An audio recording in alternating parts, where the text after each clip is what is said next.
चलो भाई, हम बायोलॉजी की इम्पोर्टेंट बातें पढ़ते हैं।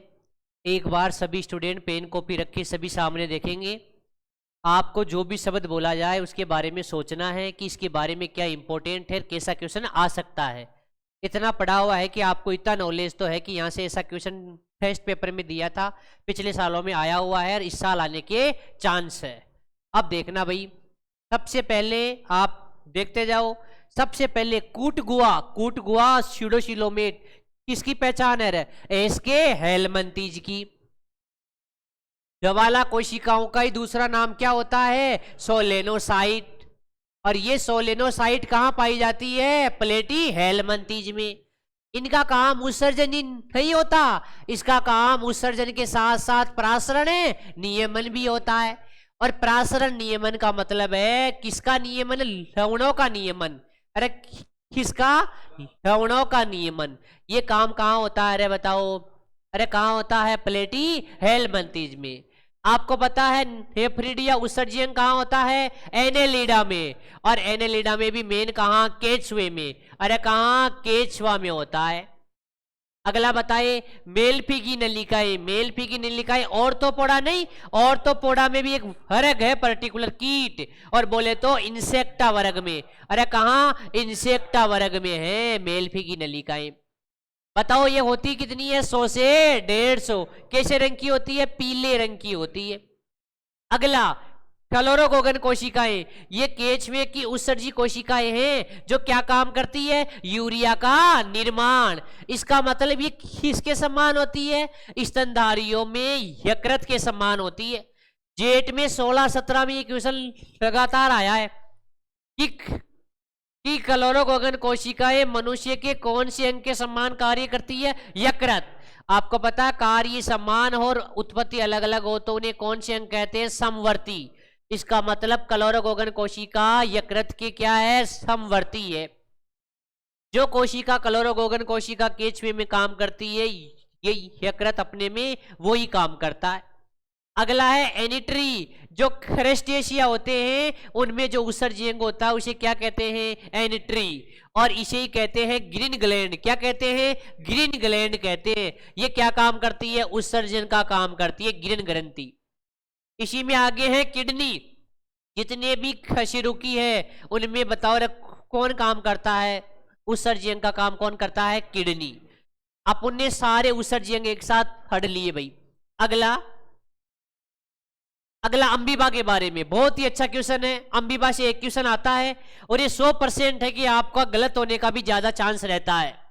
पहली बात, अम्बीबा में कौन से विभाजन होते हैं? बताइए देखे सभी, कौन कौन से? द्विविभाजन और द्विखंडन, और ये सारे विभाजन तो होते हैं अनुकूल परिस्थितियों में, और एकमात्र ऐसा विभाजन होता है जो होता है प्रतिकूल परिस्थितियों में। कौन सा? अरे कौन सा? बीजाणुद्भवन। तो बीजाणुद्भवन अम्बीबा का एकमात्र ऐसा जनन है जो कहां होता है? प्रतिकूल परिस्थितियों में होता है। अम्बीबा कहां आता है? प्रोटोजोआ में। कहां? प्रोटोजोआ में। अब एक बात आपको सीखनी है, जो समुद्री प्रोटोजोआ है, हालांकि प्रोटोजोआ के प्राणी रहते ही कहां है? पानी में। और पानी का मतलब समुद्र में। अब पानी दो प्रकार का हो सकता है, लवणीय और अलवणीय, एक स्वच्छ और एक अस्वच्छ। अब देखना एक बात, समुद्री प्रोटोजोआ और परजीवी प्रोटोजोआ। परजीवी प्रोटोजोआ कौन होता है? स्पोरोजोआ। अरे होता है जैसे प्लाज्मोडियम। ये क्या करते हैं? इनमें संकुचनशील धानी क्या होती है? अनुपस्थित। अरे क्या होती है? अनुपस्थित। तो आप देख लो, जो समुद्री जल में रहते हैं उनमें संकुचनशील रिक्तिका का विकास नहीं होता। अब आप बताओ, रे अमीबा रहता है कहां? स्वच्छ जल में। अरे कहां रहता है? स्वच्छ जल में। अब मैंने एक तो लिया स्वच्छ जल, एक लिया समुद्री जल, और एक स्वच्छ जल से भी अच्छा जल लिया अशुद्ध जल। अब देखना, वे कोई अमीबा यहां खड़ा है और इस अमीबा को समुद्री जल से स्वच्छ जल में लेके आ रहा हूं।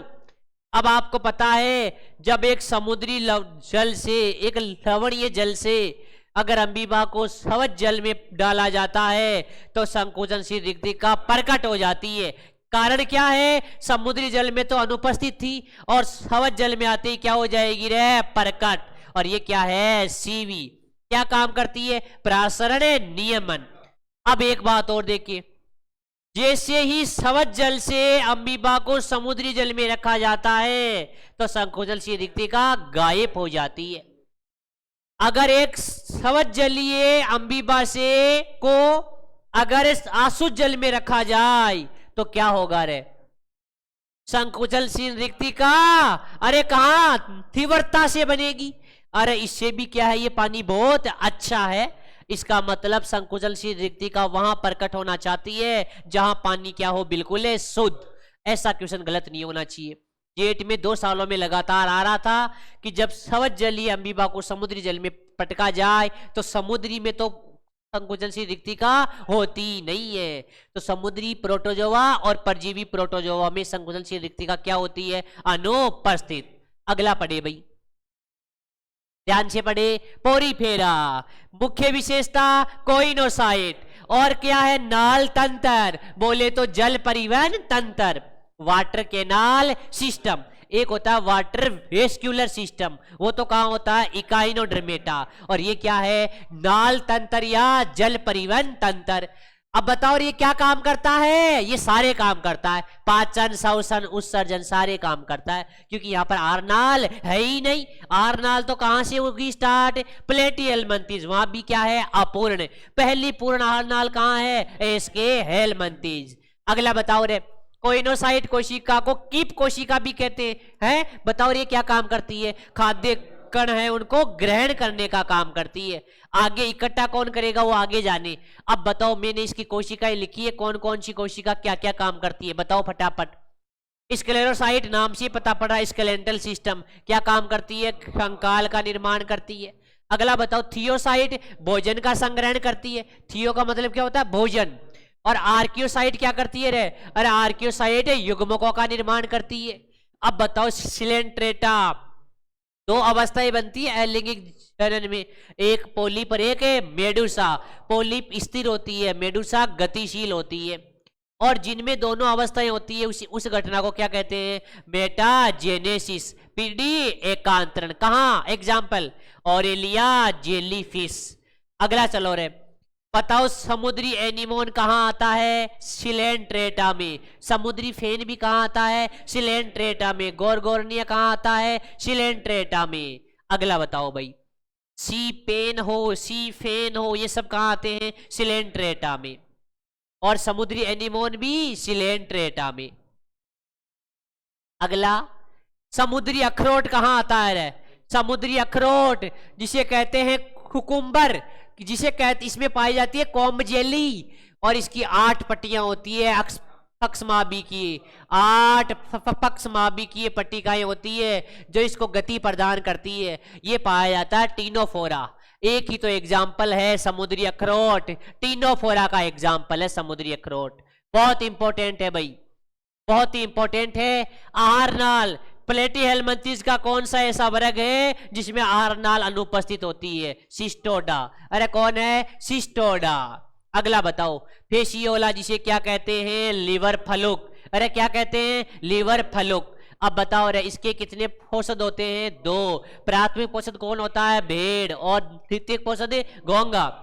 प्राथमिक पोषद में कौन सी लार्वा अवस्था? मेटासर्केरिया। गलत होगा देखना, ये लगातार 10 से लेके 20 तक 3 बार आया हुआ है कि फेसियोला या लीवर फलुक जो प्लेटिहेल्मिंथेस में आता है, ये किसी जीव के आरनाल में अंतः परजीवी होता है। ये 2 जीवों में अपना जीवन चक्र पूरा करता है, पहला भेड़ में, दूसरा घोंगा में। भेड़ में कौन सी लार्वा अवस्था? मेटासर्केरिया। और घोंगा में कौन सी? मीरेसिरेडियम। अरे कौन सी? मीरेसिरेडियम। ये आपको याद होना चाहिए, कोई भूलेगा नहीं भाई। अगला ध्यान से, दूसरा इसका एग्जाम्पल टीनिया सोलियम, नाम से ही पता पड़ रहा है। बताओ टीनिया सोलियम का प्राथमिक पोषक तो कौन? मनुष्य। और कौन सा? सुअर। अरे कौन होता है? सुअर। अगला बताओ, एस्केरिस कहां पर परजीवी होता है? अरे कहां पर? छोटी आंतर में। एंटोरोबियम कहां का दूसरा नाम क्या है? पिनवरम। ये कहां होता है? बड़ी आंतर में। अरे कहां होता है? बड़ी आंतर में। एस्के हेल्मिंथेस और प्लेटिहेल्मिंथेस के सदस्य क्या होते हैं? अंतः परजीवी। अगला बताओ रे, एन साइक्लोस्टोमा जिसे अंकुश कर्मी कहते हैं, ये भी कहाँ होता है? छोटी आंतर में। अरे ये एग्जाम्पल किसके हैं? सारे के सारे एस के हेलमंतीज के। ये सारे के सारे क्या है? कर्मी है। क्या है? कर्मी। अरे एस के इसको कौन बोलते हैं? गोल कर्मी। ये सारे के सारे क्या है? कर्मी। अब बताना है, फुचेरिया जिसे कौन सा रोग होता है? हाथी पांव पील पांव रोग। अरे बताओ ये भी अपनी कहां पर परजीवी होता है? ये होता है अपने लसिका तंत्र में, ये होता है लसिका वाहिनियों में, और वहां पर क्या पैदा कर देता है? सूजन। एक बार ये एस्केरिस, ये एंटेरोबियम, ये एनसाइक्लोस्टोमा और ये क्या? उचेरिया। ये सारे के सारे एस के हेलमंतीज में आते हैं भाई, बहुत इंपॉर्टेंट है, एग्जाम्पल इंपॉर्टेंट। अगला, सबसे पहले हृदय का निर्माण कहाँ हुआ था? एनेलिडा। अरे कहाँ? एनेलिडा में। और एनेलिडा में श्वसन किसके द्वारा? त्वचा के द्वारा। आपको पता है एनेलिडा एक ऐसा संघ है जिसमें हीमोग्लोबिन कहाँ पाया जाता है? प्लाज्मा में घुलित अवस्था में। और प्लाज्मा में घुले हुए हीमोग्लोबिन को क्या कहा जाता है? अरे बताओ क्या कहते हैं? एरिथ्रोक्यूरिनोनिन। अरे क्या बोलते हैं? प्लाज्मा में घुले हुए हीमोग्लोबिन को नाम देते हैं एरिथ्रोक्यूरिनोनिन। अब बताना कि मुखांग कौन से ऐसे जीव है जिनमें काटने व चबाने वाले मुखांग होते हैं? बताओ रे। अरे कहाँ? टिड्डा, तिलचट्टा बोले तो कॉकरोच, दीमक और कैटरपिलर। जबकि मधुमक्खी में भेदने वाले और चूसने वाले, ये कौन है? मधुमक्खी। याद होना चाहिए भाई। अगला, ऑर्थोपोडा में श्वसन, देखो अलग अलग वर्ग में श्वसन अंग अलग अलग होता है ऑर्थोपोडा में। बताओ रे, झींगा में कौन? गिल्स, क्योंकि झींगा क्या है? जलीय। अरे क्या होती है? जलीय। और जो भी जल में रहते हैं उनमें किसके द्वारा होता है? गिल्स। बताओ रे, कीटों में किसके द्वारा? अरे कीटों में ट्रेकिया बोले तो श्वास नली। कितने जोड़ी छिद्र होते हैं? 10। 8 तो कहां होते हैं? वक्ष पर, और 2 कहां होते हैं? उदर पर। और बताना, बुक लंग्स, बिच्छू नाम आए तो इसे सोच लेना, जब भी किताब पढ़ने बैठते हैं तो फेफड़े अपने साथ होते हैं, बिच्छू काट जाता है। तो बताओ रे, बुक लंग्स कहाँ होते हैं? बिच्छू में। जबकि बुक गिल्स कहाँ होते हैं? बुक गिल्स ये कहाँ होते हैं? हिमुलस किंग क्रेब में। ये ऑर्थोपोडा का प्राणी है। अब बताओ, एक बार दोबारा बताओ, आपको ये बताना है कीटों में किसके द्वारा श्वसन होता है? श्वास नलिका द्वारा। और बिच्छू में बुक लंग्स होते हैं। अरे क्या होते हैं? बुक लंग्स होते हैं। अब बताओ रे, झींगा, झींगा में क्या होता है? कॉपर युक्त एक हीमोग्लोबिन वर्णक होता है जिसे क्या कहते हैं? हीमोसाइनिन। तो झींगा कहाँ आता है? क्रेस्टेशिया में। अरे कहाँ आता है? क्रेस्टेशिया में। तो यहां कॉपर युक्त वर्णक मिलता है, हीमोसाइनिन। अगला बताओ रे, उत्सर्जी अंग, गिरिन ग्रंथि कहां होती है? अरे झींगा, क्रस्टेशिया। कहां? क्रेस्टेशिया में मिलती है। बताओ, कॉक्सल, कॉक्सल बिच्छू में। अरे कहां? बिच्छू में। और मेलफी की नलिकाएं कीटों में। अरे कीट बोले तो, अरे कॉकरोच भी क्या है? कीट है। बिच्छू कीट नहीं है, हाइट भी कीट नहीं है, झींगा भी कीट नहीं है। कीट वही होते हैं जो कहां आते हैं? इंसेक्टा में। सिल्वर फिश क्या है? कीट है, मछली नहीं है। अगला बताओ रहे, सिफेलोपोडा। देखो, ऑर्थोपोडा और मोलस्का में खुला परिसंचरण तंत्र पाया जाता है, लेकिन मोलस्का का कौन सा वर्ग है जिसमें बंद परिसंचरण तंत्र होता है? सिफेलोपोडा। अगला पढ़े, केबर के अंग या भोजेनस के अंग कहां पाए जाते हैं? मोलस्का में। क्या काम करते हैं रे? अरे क्या काम करते हैं? उत्सर्जी अंग होते हैं। अगला बताओ, नियोपिलाना क्या है? नियोपिलाना क्या है? अरे बताओ, ये मोलस्का और ऑर्थोपोडा की योजक कड़ी है। लेकिन आपको ऐसे बोले, ये है मोलस्का और एनेलिडा की योजक कड़ी। अगर आपको ऑर्थोपोडा की और अगर एनेलिडा की पूछी जाए तो पेरीपेटस। अरे कौन है? पेरीपेटस। ये आपका एग्जाम में गलत है, हो सकता है। इसको लिए मैं आपको एक टेक्निक बता देता हूं। नियोपिलानम क्या आता? ल। मोलस्का में भी ल आता और एनेलिडा में भी ल आता है। तो ल वाला कहाँ आएगा? इन दोनों के बीच आएगा। तो एक तो कौन है? नियोपिलाना, और एक कौन है? पेरीपेटस। अगला बताओ रे, स्टारफिश। अरे कहां पर आती है स्टारफिश? इकाइनोडर्मेटा। अरे कहां आती है? इकाइनोडर्मेटा। समुद्री खीरा भी इकाइनोडर्मेटा, और सी अर्चिन भी इकाइनोडर्मेटा। देखो, समुद्री एनीमोन कहाँ आती है? सिलेंट्रेटा में। लेकिन सी अर्चिन कहाँ आती है? इकाइनोड्रमेटा में। समुद्री खीरा कहाँ आता है? इकाइनोड्रमेटा में। लेकिन एक और आया था पहले, कुकुम्बर, वहां भी तो आया था। वहां क्या आया था? टीनोफोरा में। वो था समुद्री अखरोट। समुद्री अखरोट टीनोफोरा में, समुद्री खीरा इकाइनोड्रमेटा में, और सी अर्चिन इकाइनोड्रमेटा में। लेकिन समुद्री एनीमोन सिलेंट्रेटा में। सी फेन सब कहाँ आते हैं? सिलेंट्रेटा में। ये देखो, सी फेन, पेन बोले, पंखा बोले, फेदर बोले, कहाँ आते हैं? सिलेंट्रेटा में। अगला,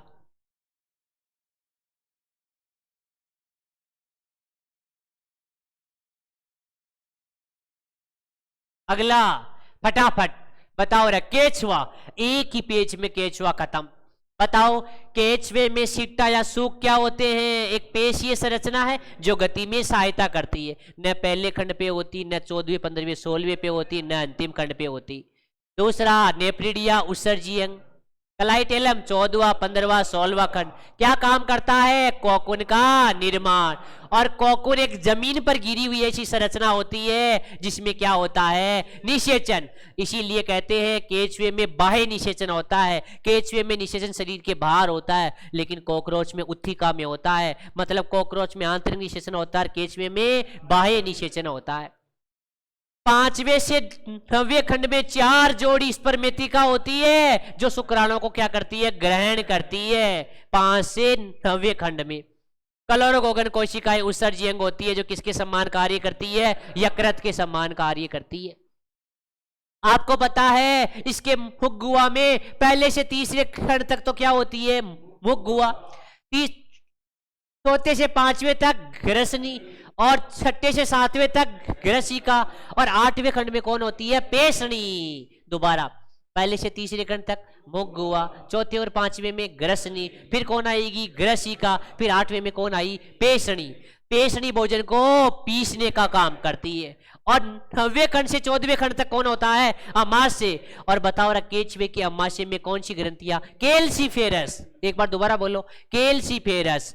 केचुए के अमाशय में कौन होती है? कैल्सीफेरस, जो क्या करती है? हुमिक अम्ल को उदासीन करती है। एक बात, इसमें 14वें खंड में कौन होता है? मादा जनन छिद्र। और 18वें खंड में कौन होता है? नर जनन छिद्र। बहुत इंपॉर्टेंट है। अगला बताए रहे, हृदय कहाँ होता है केचुए में? 7वें, 9वां, 12वां और 13वां। अरे एक बार और बोलो, देखिए, 7वां, 9वां, 12वां और 13वां। क्या होगा? केचुआ खत्म। हीमोग्लोबिन प्लाज्मा में घुलित अवस्था में। कौन सा परिसंचरण तंत्र? बंद। श्वसन किसके द्वारा? हम त्वचा के द्वारा। अगला भैया, कॉकरोच, एक ही पेज में कॉकरोच को क्या करना है? खत्म। बताओ रे, क्या होते हैं? संधित पाद, आपस में क्या होते हैं? जुड़े हुए, ज्वाइंटेड होते हैं। क्या होती है? गुहा, खुला परिसंचरण तंत्र होता है। तो कौन सी होती है? देखो, एनेलिडा में परिसंचरण तंत्र क्या होता है? बंद। हिमोशील वहां नाम आता है जहां परिसंचरण तंत्र कैसा हो? खुला। अब बताओ रहा, गुहा कौन सी? हीमोसील। किसका आवरण है? काइटिन का। और तो पड़ा सबसे बड़ा संघ है। कॉकरोच का शरीर 3 खंडों में बटा होता है, पहले सिर, फिर वक्ष, फिर उदर। अब बताओ रहे, वक्ष में 3 जोड़ी क्या होती है? टांगे, लेकिन पंखे 2 ही जोड़ी होते हैं। पहले वक्ष के पहले खंड पर कोई पंखे नहीं होते। पहले वाले पंख छोटे और बाद वाले बड़े होते हैं। अब बताओ रे, 10 जोड़ी क्या होते हैं? सवास अंदर। उसमें से 2 तो कहां होते हैं? नहीं, 2 ही होते हैं क्या वक्ष पर? अरे 2 तो कहां होते हैं? वक्ष पर। और 8 कहां होते हैं? उदर पर। अब बताना रे, आपको पता है कि इसकी मादा में कौन सी ग्रंथि होती है? कोलेट्रल। कौन सी ग्रंथि? कोलेट्रल ग्रंथि, जो क्या करती है? उत्थिका का निर्माण करती है। ये क्वेश्चन फेमस है। संग्राहक या कोलेट्रल ग्रंथि कहां होती है? एक उत्थिका में, एक अंड कवच में अंडों की कतारें बनाती है। कौन सी ग्रंथि? संग्राहक मतलब उनको इकट्ठा करती है। कौन? कोलेट्रल का मतलब है संग्राहक ग्रंथि। अब बताना रहे, एक होती है एनल सर्काइल, एक होती है एनल स्टाइल। चाहे नर कॉकरोच हो चाहे मादा कॉकरोच हो, ये तो दोनों में होता है। कहां? कौन से खंड में? 10वें खंड में। लेकिन स्टाइल तो कौन लगाता है? मेल। तो एनल स्टाइल केवल कहां देखने को मिलेगी? मादा नहीं, नर कॉकरोच में। ये क्वेश्चन बहुत बार आया हुआ है। आपको नर कॉकरोच और मादा कॉकरोच में विभेद बताना हो, अगर उनमें लैंगिक द्विरूपता बतानी हो कि वो किस आधार पे भिन्न है, उनमें क्या भिन्नता है, तो उनमें एक ही भिन्नता है भाई कि जो नर कॉकरोच है उसमें तो एनल स्टाइल है और मादा कॉकरोच में एनल स्टाइल नहीं है। लेकिन एनल सरकाई तो दोनों में है। ये तो क्या होते हैं, साउंड रिसेप्टर होते हैं। ये तो क्या करते हैं, ध्वनि को, अरे ध्वनि को क्या करते हैं, ग्रहण करते हैं। एक बार दोबारा बताओ, नर कॉकरोच और मादा कॉकरोच में लैंगिक द्विरूपता के लिए कौन जिम्मेदार है? एनल स्टाइल केवल है किसमें, नर कॉकरोच में। लेकिन कोलेट्रल ग्रंथि कहां होगी, जहां अंडकवच होगा, इसका मतलब कहां होगी, मादा कॉकरोच में। कैल्सीफेरस केचुए की अमाशय में, थेरोमोफिल केचुए की घरसनी में, जो क्या काम करती है, लार का निर्माण। आपको पता है कॉकरोच का हृदय 13 कोष्ठकों में बटा होता है। कॉकरोच का उत्सर्जी पदार्थ क्या होता है, पोटेशियम यूरेट, और वही बाद में क्या बनाता है, यूरिक अम्ल। इसका मतलब कॉकरोच क्या होता है, यूरिक अम्ल उत्सर्जी प्राणी है। ये अपना क्या हुआ रे, कॉकरोच।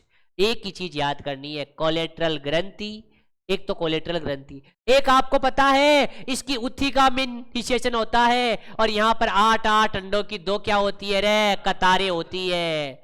और इसमें कितनी बार निषेचन निर्मोचन होता है, 12 से 16 बार। अब बताना, इसी कॉकरोच में एक बात और देखे,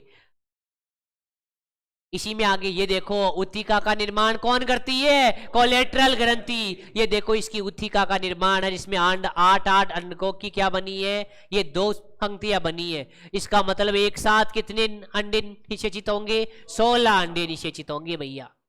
अगला क्या कह रहा है, ये कह रहा है कि कॉन्ग्लोबुलेंट ग्रैंड कहां होती है, वो होती है नर कॉकरोच में।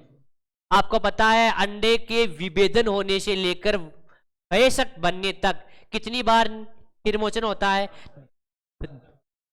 एक याद रख लो, 10 से अधिक बार।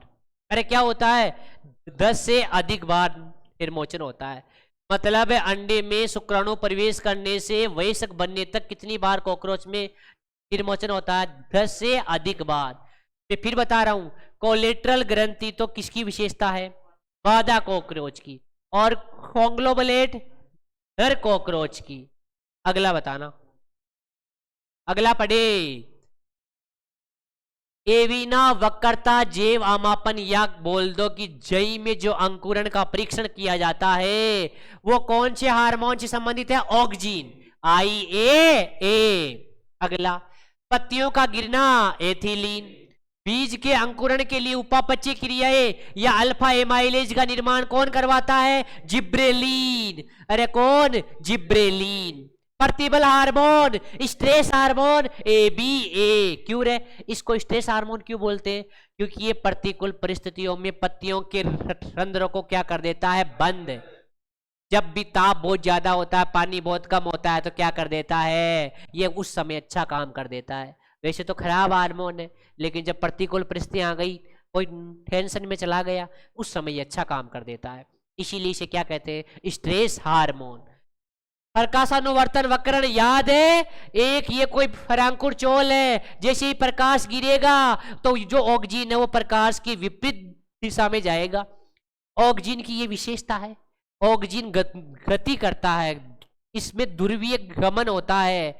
ये क्यों करता है, देखो इधर, ऑक्सीजन उस दिशा में जाकर जमा हो जाता है जहां अंधकार है, तो ये प्रकाशिक भाग से अंधकार भाग वाले भाग में चला जाता है। यहां वर्दी बहुत ज्यादा हो जाएगी, अरे ऑक्सीजन क्या करेगा, वर्दी, तो ये पादप क्या हो जाएगा, ऊपर से घूम, इस पादप का भाग ऊपर से घुमाव ले लेगा।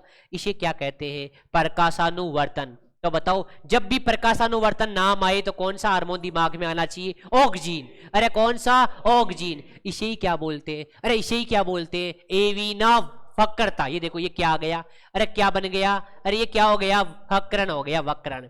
अब बताओ, जब भी एविना वक्रता जैव आमापन शब्द आए तो बताओ अरे क्या बोलना है, ऑक्सीजन। अगला पढ़े, IAA क्या करता है, मूल की वृद्धि को रोकता है, पादपों की कटाई छटाई। ये क्वेश्चन इंपॉर्टेंट है, ये तो मैं आपको समझाऊंगा। ऑक्सीजन और साइटोकाइनिन एक जगह बैठे, तो हुआ क्या, देखो एक बार देखना।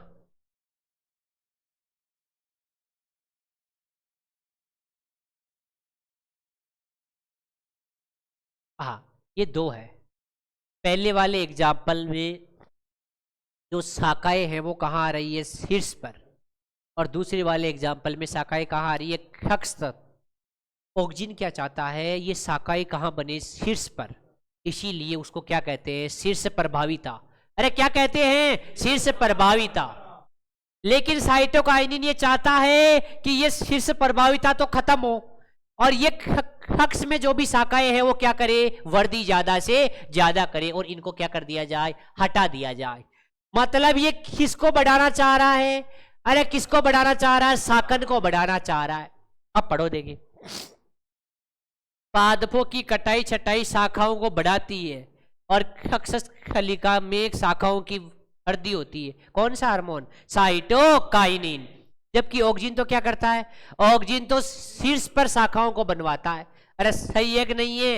अगला तो बताओ, शीर्ष प्रभाविता के लिए कौन जिम्मेदार, ऑक्जिन। लेकिन शीर्ष प्रभाविता को खत्म कौन करता है, साइटोकाइनिन। साइटोकाइनिन शाखाएं कहां बनाता है, कक्षस्थ में। अगला पढ़े, बताओ रे।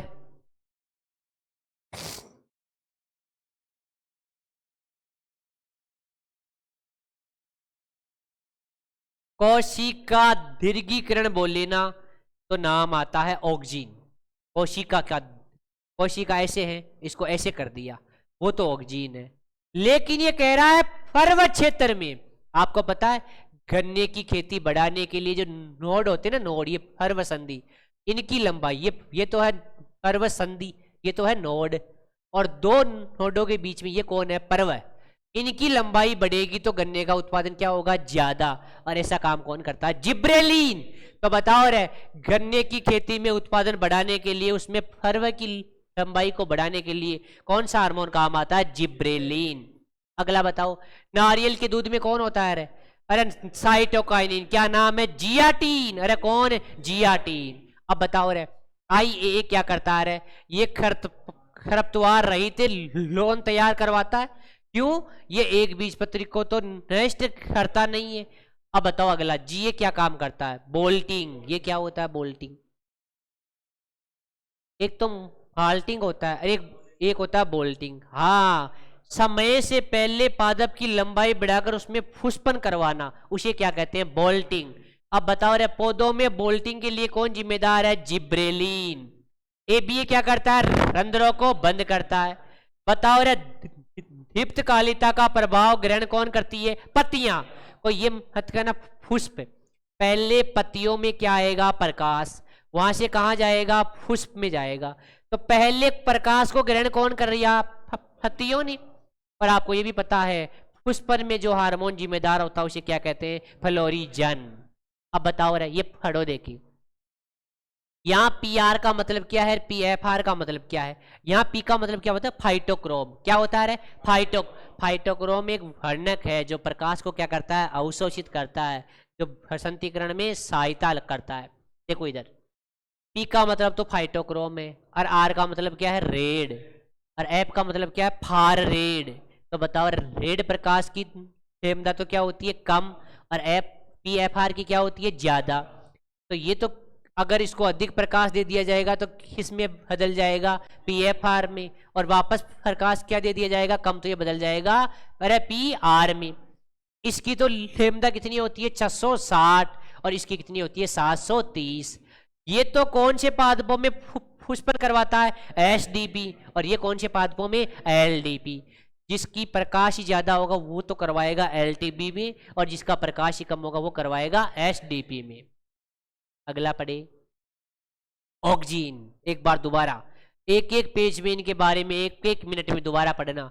ऑक्जिन कैसा है, अम्लीय। क्या करता है, प्रकाश से अंधकार की ओर गति करता है। इसका मतलब ये क्या प्रदर्शित करता है, गमन। और इस घटना को क्या बोलते हैं, अरे बताओ क्या बोलते हैं, प्रकाशोन्वर्तन। अगला बताओ, इसका निर्माण कौन से एमिनो अम्ल से होता है, ट्रिप्टोफेन। किसकी उपस्थिति में, जिंक की उपस्थिति में। अगला बताओ रे, ये ऑक्सीजन दो प्रकार के प्राकृतिक IAA और IBA, इंडोल एसिटिक एसिड और इंडोल ब्यूटारिक एसिड। जबकि कृत्रिम कौन कौन से? नेप्थलीन एसिटिक एसिड, जो क्या करता है? आलू में कलिका अंकुरण को नियंत्रित करता है। आलू कई दिनों तक संग्रहित रखे जा सकते हैं, किसकी उपस्थिति में? Na की उपस्थिति में। 2,4-D और 2,4,5-T क्या है? द्विबीजपत्री खरपतवारों को तो क्या करते हैं? नष्ट। इसीलिए घास होती है ना, उसमें इसका उपयोग हो सकता है। ये घास को नष्ट नहीं करते। जो भी अपने घरों में गार्डन में क्या लगाई जाती है? लॉन, उसमें इन्हीं का छिड़काव किया जाता है, ताकि ये तो नष्ट होती नहीं है और जो भी अन्य खरपतवार आएंगे वो क्या हो जाएंगे? नष्ट। अगला बताओ क्या काम करता है ये? बताया था ना, कोशिका दीर्घीकरण और सिरस प्रमुखता और अनानास और लिली में पुष्पन, और एक और है टमाटर में अनिषेक फलन। अरे क्या करवाता है? टमाटर में अनिषेक फलन। एक बार दोबारा बताना, ये कौन कौन से पादपों में पुष्पन करवाता है? अनानास और लीची में। और किसमें अनिषेक फलन करवाता है? टमाटर में। अगला बताएं, जिब्रेलिन। 100 से अधिक प्रकार के जिब्रेलिन ज्ञात है, लेकिन सबसे मेन कौन है? GA3।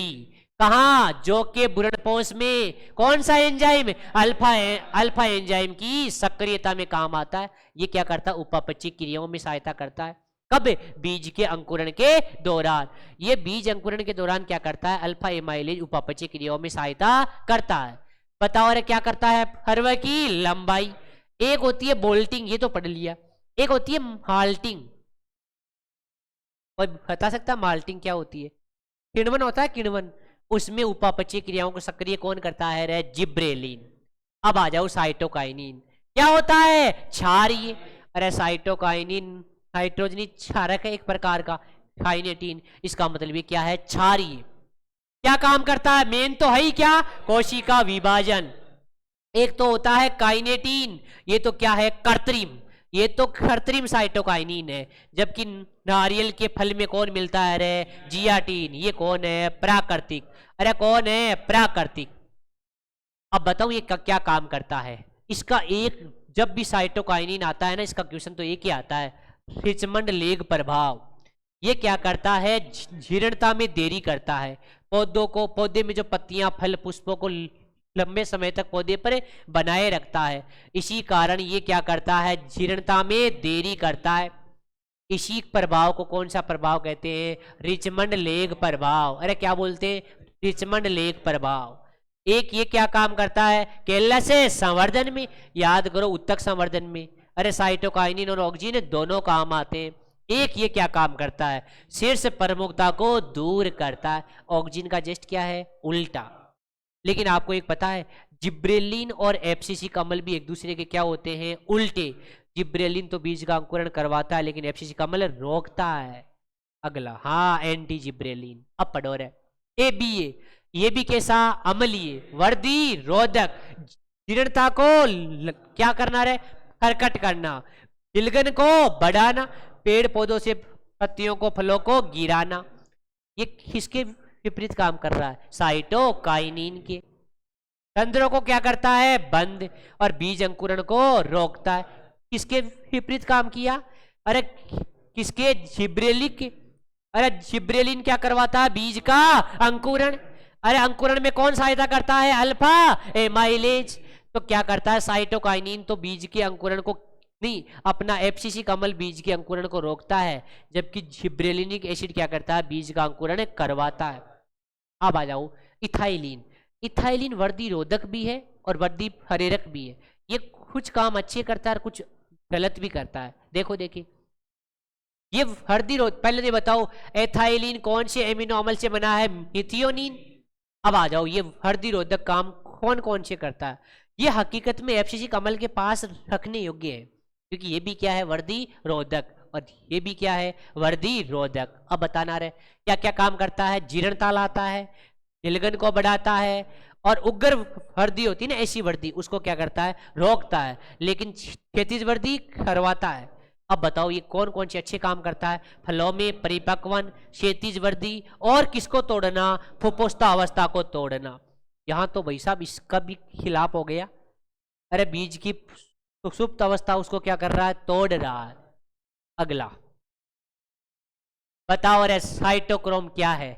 साइटोक्रोम एक वर्णक है, अरे एक वाहक है, एक वाहक है जो कहाँ होता है? माइटोकॉन्ड्रिया की। अरे बताओ, ये इलेक्ट्रॉनों का वाहक है, ये माइटोकॉन्ड्रिया की आंतरिक झिल्ली पर होता है। ये इलेक्ट्रॉन का क्या करवाता है? परिवहन। ये आंतरिक झिल्ली पर होता है। और आंतरिक झिल्ली बोले तो यहाँ कहाँ होता है? क्रिस्टी में होता है। जैसे बोलो साइटोक्रोम ए है, साइटोक्रोम A3 है, साइटोक्रोम B है, साइटोक्रोम B6 है, तो बताओ ये एक प्रकार का क्या है? साइटोक्रोम माइटोकॉन्ड्रिया की आंतरिक झिल्ली पर उपस्थित एक वाहक है जो क्या करता है? इलेक्ट्रॉन का परिवहन करता है। CO2 का बाहर नहीं निकलना, ये बहुत अच्छा क्वेश्चन है। आपने देखा होगा जब ग्लूकोज का ऑक्सीकरण होता है तो CO2 बाहर निकलती है। जब ग्लूकोज का अवायवीय श्वसन में जब एथेनॉल बनता है ना, C2H5OH, और साथ में 2 CO2 निकलती है। लेकिन जब जब भी ग्लूकोज से लैक्टिक अम्ल बनता है, C3H8O3, जब भी लैक्टिक अम्ल बनता है तो कोई CO2 बाहर नहीं निकलती।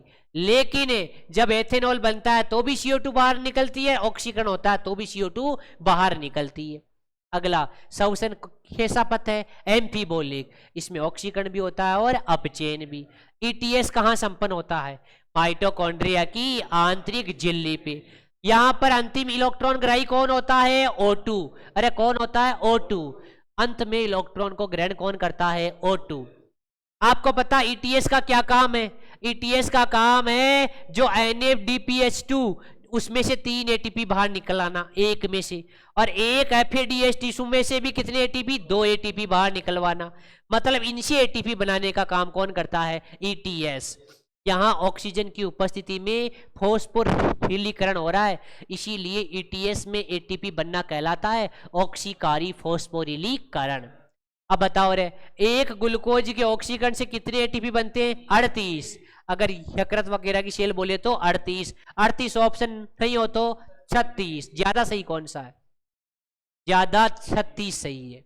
अगर ऑप्शन में 38 हो तो 38। बताओ रे, श्वसन में अंतिम इलेक्ट्रॉन ग्राही O2। अरे कौन है? O2। अगला ये देखो, ग्लूकोज के ऑक्सीकरण से CO2 बन रही है, H2O बन रहा है, कितनी ऊर्जा बाहर निकली? 686 किलो कैलोरी। या तो 38 या 36। यहां एथेनॉल बना तो 2 CO2 बाहर निकल गए, लेकिन जब लैक्टिक अम्ल बना तो कोई CO2 बाहर नहीं निकली। एक ATP के अपघटन से कितनी ऊर्जा निकलती है? 7.3 किलो कैलोरी। अब बताओ रे, ग्लाइकोलाइसिस में कितने ATP का लाभ होता है? 8 ATP का लाभ होता है। अगला ग्लाइकोलाइसिस, ग्लाइकोलाइसिस में 8 ATP। ऑक्सीकारी विकार्बोक्सिलीकरण बोले तो जो पाइरुविक अम्ल था उससे एसिटाइल कोएंजाइम बनना, उस दौरान 2 NADH2 का निर्माण होता है। तो 2 में कितनी ATP हो गई? 6। और खरेब शक्कर में कितनी ATP का होता है? 24। बताओ ये कितनी हो गई टोटल? 38। अरे कितनी हो गई? 38। अब आपको पता है ये जो FES है, साइटोक्रोम C है, साइटोक्रोम, ये क्या है? वाहक है। अरे क्या है? वाहक है। बताओ रहा, एंथोसाइनिन कहाँ मिलता है? ये पढ़ते हैं एक बार, यहां तक पढ़ो आप, है ना, फटाफट।